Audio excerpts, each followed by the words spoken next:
Dicho y hecho. Aquí está con nosotros el doctor José Abigail Cruz Infante, a quien le voy a dar toda la razón. Doctor, ¿cómo usted está?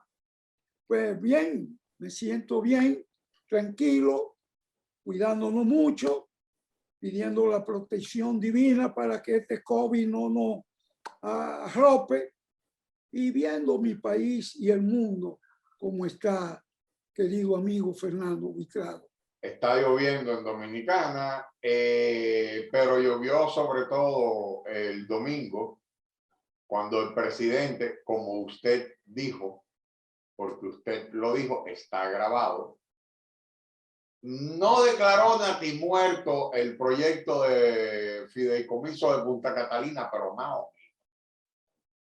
Bueno, quizá cumplido la predicción, vale ahora una ligera precisión, porque el presidente cuando anunció no estuvo bien asesorado. En primer lugar, la Constitución Dominicana establece la separación de los tres poderes, de suerte que un tema que esté debatiéndose en el Congreso, ni el Poder Judicial ni el Poder Ejecutivo tienen injerencia en eso. De tal suerte que el presidente no puede decir, ahora se va a aplazar en el Senado, porque no, primero por dos razones. Primero, porque hay que respetar la separación de poderes. Y segundo, porque en el Congreso no existe esa figura de aplazar. No es, lo único que cabe es que el presidente retire el proyecto. Como él fue que lo envió, el Ejecutivo fue que lo envió a la Cámara de Diputados, se produjo el escarceo que todos conocemos, entonces decide retirarlo. Es lo único que se puede hacer. Pero todavía queda otro aspecto en la precisión.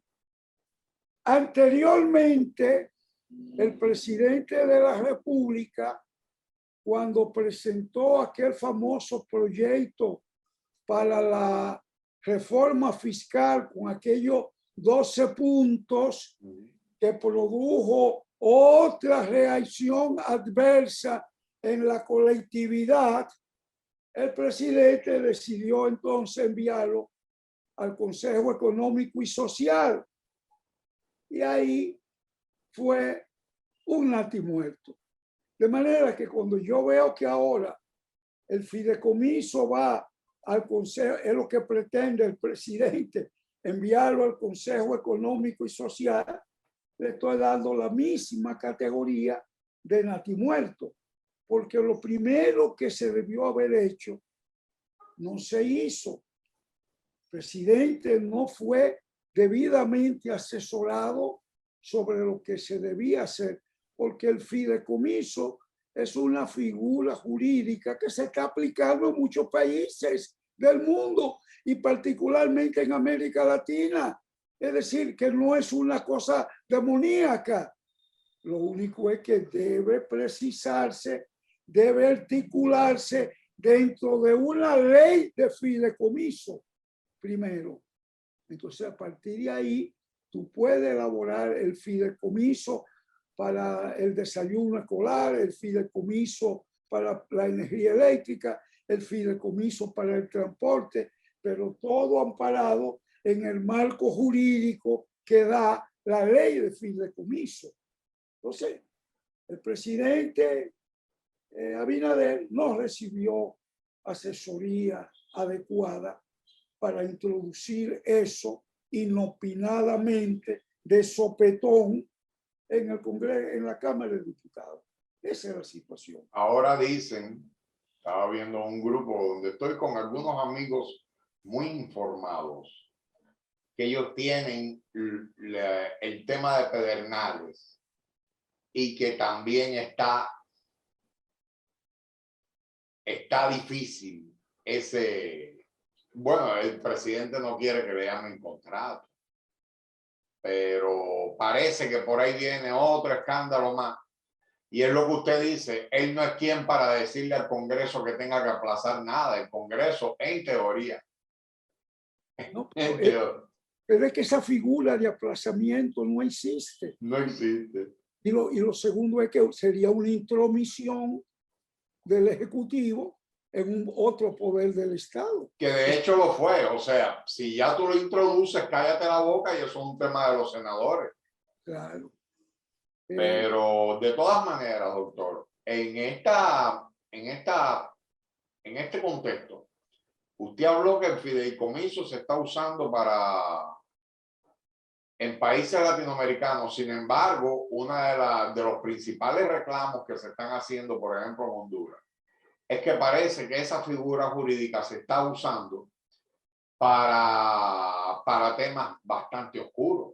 Y eso estuvo hasta en el discurso de la presidenta, que por cierto asumió. La presidenta habló como si estuviera refiriéndose al caso dominicano, porque habló de fideicomiso de eléctrico. Pero mira, en México hay más de 400 fideicomisos. El presidente Andrés Manuel López Obrador anuló 109 porque es que se ha usado para ocultar fines oscuros. Pero si tú lo haces con transparencia, con legalidad, no hay problema. Lo de Pedernales, antes que se me olvide, quiero decirte que va a haber que leer en letras chiquitas. Va a haber que leer en letras chiquitas, porque ahí se esconden, ahí se pueden disimular algunas propiedades compradas, vendidas y que posteriormente van a ser beneficiadas. Todo eso saldrá a la luz pública en su momento. ¿Quién compró? ¿Cuándo? ¿Por qué compró? Se verán cosas con relación a eso. Esa es la zona donde hubo un político, creo que también desvió un río para sembrar aguacate. Hay un tema con el sur. Yo, doctor, muy temprano, estando en República Dominicana, conocí a un representante de una de las agencias de turismo más famosas aquí. Y me decía que, de hecho, fue el primer trabajo como cómputo. La primera página que hice fue para esa gente. Sí. Y me decía de que ellos hacían lobby para que Cuba no se abriera porque les afectaba. Después tuve el que era mi abogado, que desgraciadamente murió. Estuvo tratando de vender un lugar muy emblemático cerca de Baní durante muchos años, muchos años. Al final, uno de los caciques del este terminó comprando ese espacio precisamente para detenerlo, para que no se desarrollara, porque el objetivo es el este. Entonces tú no puedes, los lobbies tratan de parar el desarrollo de otros lugares para poder potencializar uno. Bueno, pero el turismo en República Dominicana alcanza para todo, porque al ser una media isla, no todas las costas dominicanas son atractivas para el turismo. Es decir, que son pedazos y se llenan. En el este se están llenando rápidamente todas. Unas con instalaciones magníficas, de manera que si a ti y a mí nos regalan un pedazo de tierra al lado de Punta Cana, nosotros no vamos a hacer turismo ahí. O se lo vendemos a Punta Cana, o sigue siendo un pedazo de tierra usado por 2 o 3 barcas de pescadores, pero turismo no, porque al lado hay un emporio fabuloso que todo el mundo irá para allá. Lo que ocurre es que recién ahora es cuando los inversionistas dominicanos se están despertando a la inversión del turismo. Por eso, una región olvidada, abandonada como Pedernales, atrajo la atención de algunas personas y ahí es que estará, se batirá mucho ese cobre ahí. Sí, vamos a estar muy entretenidos. Doctor, dígame. ¿Habrá guerra en Ucrania? Yo soy muy simple en esto. Leo todos los análisis, leo todas las informaciones de las agencias de Rusia, de Ucrania, de China, de toda parte. Y lo que estoy viendo es un ejercicio de amenazas disuasivas. Si se mueven, si la OTAN se mueve, yo voy a ver que los misiles los tengo con...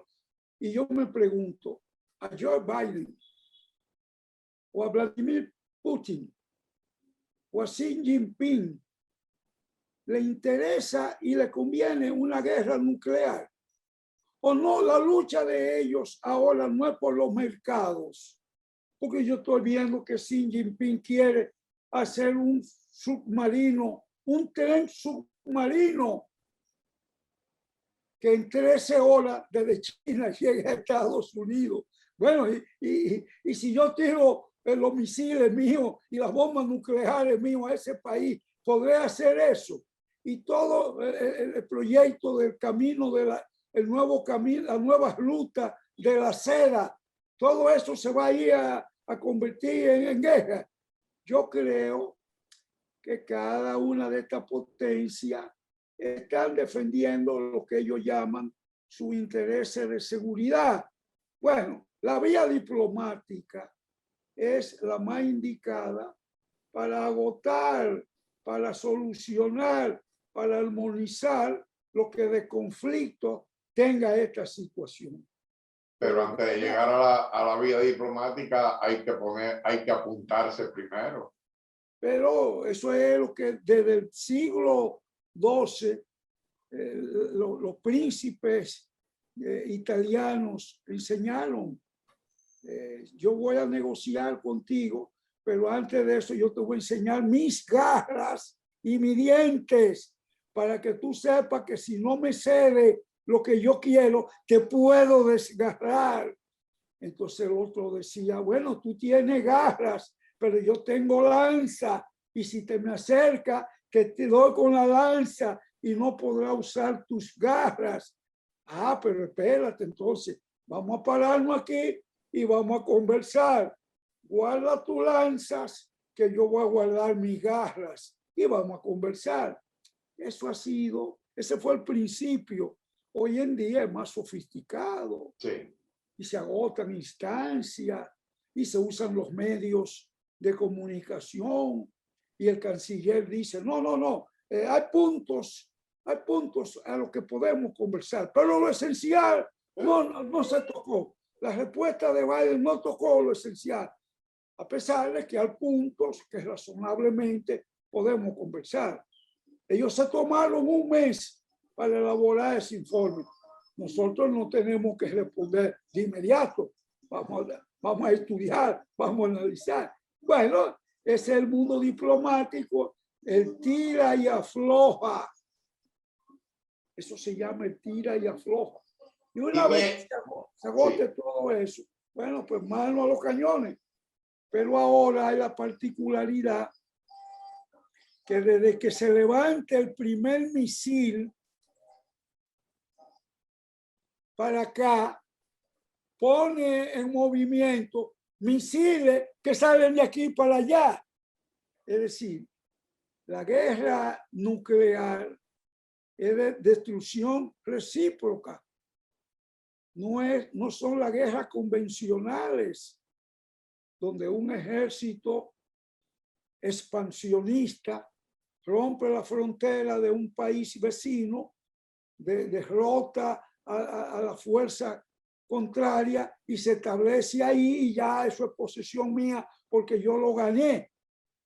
Ahora no, ahora el que tira fuego para acá está supuesto a recibir fuego desde acá para acá también.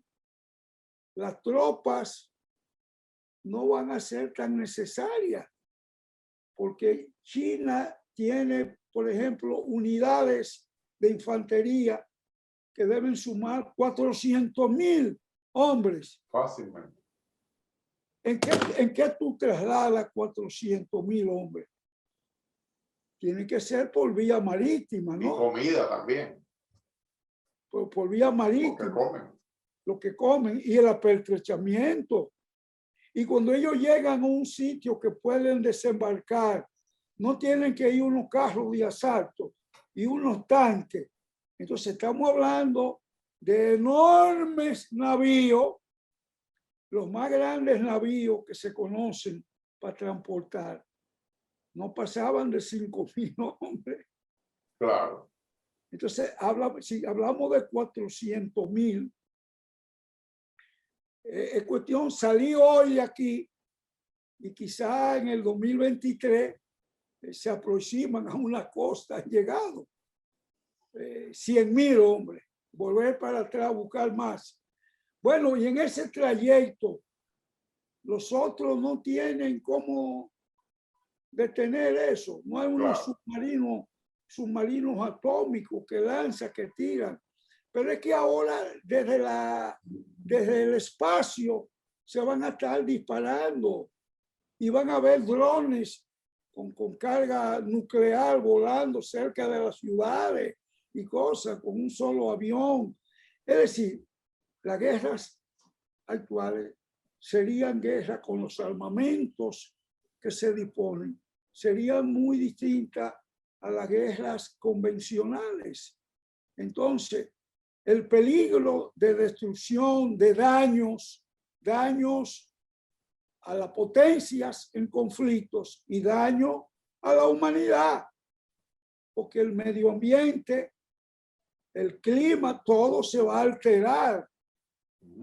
Entonces, la responsabilidad histórica, el compromiso con los acuerdos que se han firmado, no con la potencia enfrentada, pesan mucho moralmente para tú tomar la iniciativa que tú vas a contribuir al desastre de los ecosistemas del mundo.